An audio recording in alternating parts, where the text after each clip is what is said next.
Coupe du monde FIFA 2026, États-Unis, Mexique, Canada. Nous sommes dans le groupe I et dans cette vidéo, on va parler du Sénégal, les Lions de la Teranga, l'une des 10 sélections africaines à participer à cette grande messe du football mondial. 14e au classement FIFA, ils seront à leur quatrième participation après celle de 2002, de 2018 et de 2022. Alors, le palmarès du Sénégal, on ne sait pas s'il faut dire une canne ou deux cannes. De toute façon, c'est le tribunal arbitral du sport qui va décider. Mais sur le terrain, voilà, le Sénégal a bel et bien remporté sa finale de la CAN face au Maroc avec beaucoup de situations un peu controversées. Mais bon, là, on est en Coupe du Monde et c'est autre chose. Et sur ce mondial, le Sénégal est une équipe de référence sur le continent et même aujourd'hui qui fait très peur aux autres cadors du monde. Beaucoup d'attentes de la part des Africains autour de cette nation-là. Faut dire que après le tirage au sort, tout de suite, ce qui a capté l'attention de tout le monde, c'était la première rencontre France-Sénégal. On se rappelle de ce qui s'est passé en 2002 lors de cette confrontation-là. Faut dire que, voilà, au-delà de l'aspect sportif, il y a aussi un volet un peu, voilà, la France est l'ancienne colonie et tout, et les Sénégalais avaient à cœur, hein, justement, de battre les Bleus. Ce qui s'est passé, on se souvient d'ailleurs qu'en 2002, la fameuse malédiction du vainqueur a touché l'équipe de France parce que championne en 98, qui s'est éliminé au premier tour en 2002, c'était complètement la cata. On se rappelle encore de ce match-là. Victoire 1-0 des Lions de la Teranga avec ce but de Bouba Diop après un déboulé sur l'aile gauche du trublion, de l'insaisissable El Hadji Diouf qui a déposé toute la défense française au sol. Voilà, après, en Coupe du Monde, le bilan du Sénégal jusqu'à présent, c'est 12 matchs, 5 victoires, 3 matchs nuls et 4 défaites, 16 buts encaissés, 16 buts marqués pour 17 buts encaissés, autant pour moi.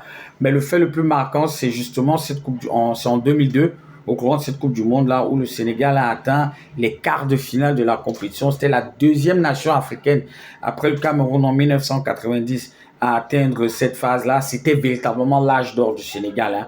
On va pas se mentir, avec les Kalilou Fadiga, les El Hadji Diouf, les Bouba Diop, les Henri Camara, les Henri Cissé. C'était une équipe de malades, franchement, qui voilà, est passée à ça de la qualification pour les demi-finales lors de la rencontre face à la Suède.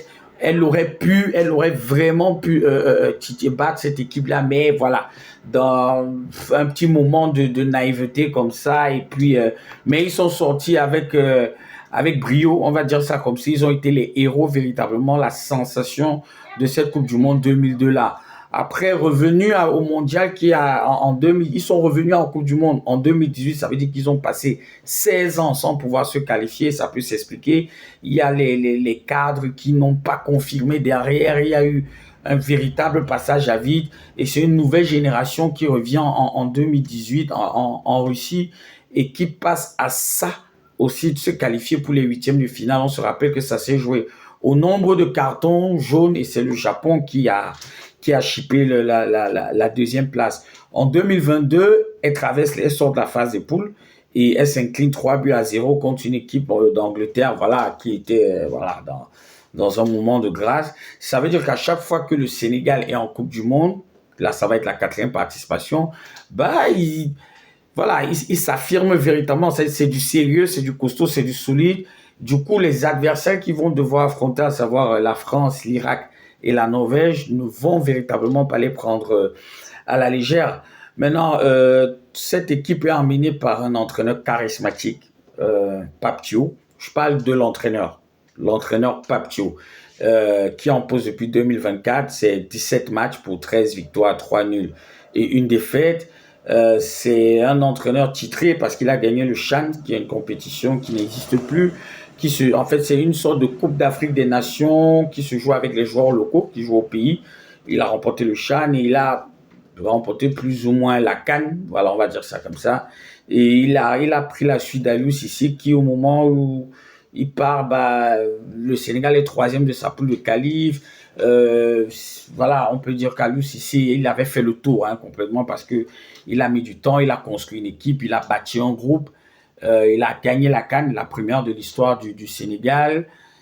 Et il rentre dans l'histoire, on va dire ça comme ça, du football sénégalais. Donc, Pape, tu arrives avec une nouvelle vision, une nouvelle façon de faire, un nouveau discours. Et je disais tout à l'heure, l'entraîneur, franchement, moi je l'aime, il a des idées claires, il a un bon projet de jeu, mais l'homme un peu moins. L'homme un peu moins à cause de ce qui s'est passé lors des incidents de la CAN. Et j'ai toujours dit qu'il a jeté l'opprobre sur l'honorabilité même du métier d'entraîneur en Afrique parce que faire ce qu'il a fait, voilà, je ne veux pas revenir longuement dessus, mais faire ce qu'il a fait là en finale, ça, pour moi, je ne pardonne pas ça. Maintenant, le Sénégal, aujourd'hui, fait peur parce que quand tu regardes les joueurs qui constituent cette sélection, autant les anciens, les cadres, les jeunes, bah voilà, ça fait peur. À toutes les ligues, c'est du costaud, c'est du solide. On commence comme ça par voilà le leader de cette sélection, le plus connu, Sadio Mané, 130 matchs, 55 buts en sélection, meilleur buteur de l'histoire de la sélection sénégalaise. C'est l'âme, voilà, c'est l'âme de cette équipe. Il y a l'humilité, il y a le charisme. Il n'est pas capitaine, il n'est même pas vice-capitaine parce que le vice-capitaine, c'est Gana Gueye.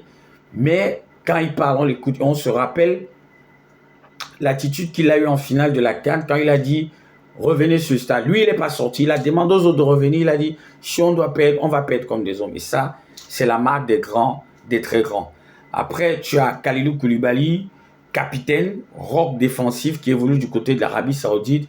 Lui, c'est le pilier de la défense sénégalaise. Mais, comme j'aime toujours dire, c'est le pilier malheureux en fait. Parce que le Sénégal, avec cette génération, a déjà joué 3 finales de Coupe d'Afrique et il n'en a joué aucune, que ce soit en 2019 en Égypte, que ce soit en 2022 au Cameroun ou au Maroc en 2024, en 2026 autant pour moi, jamais il n'a joué les demi-finales. Mais à chaque fois, bon, 2 fois sur 3, il a soulevé le trophée. Donc, voilà, c'est la petite histoire avec lui. Derrière, tu as des joueurs comme Gana Gueye qui est véritablement l'ancien de cette sélection parce que beaucoup pensent que c'est Mané ou Koulibaly. Non, Gana Gueye, lui, il était déjà là à la CAN 2012. C'est lui, ça fait 14 ans qu'il est dans cette sélection. Milieu défensif qui évolue du côté d'Everton. Gros gratteur de ballon qu'on a connu aussi au Paris Saint-Germain. Tu as Pape Gueye, Villarreal, meilleur joueur africain de la Liga, c'est pas rien, buteur en finale de la Coupe d'Afrique des Nations. Lui aussi un grand métronome du milieu de terrain qui est passé par l'Olympique de Marseille. Et avec au milieu de terrain, tu as des joueurs comme Lamine Camara qui évolue à Monaco. C'est lui qui rajoute cette petite touche technique au milieu de terrain sénégalais. Et je disais, le Sénégal, à tous les postes, tu as des doublures. Et tu as des pépites. Et quand on parle de pépites, on parle de Brahim Baye, 18 ans maintenant, qui évolue au Paris Saint-Germain. 2 fois champion d'Europe avec le PSG, c'est pas rien.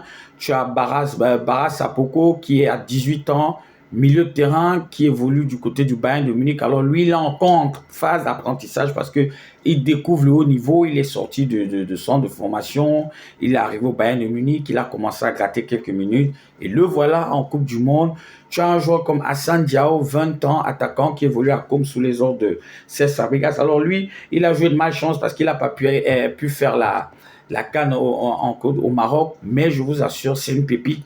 C'est un très grand espoir du football sénégalais, même du football mondial.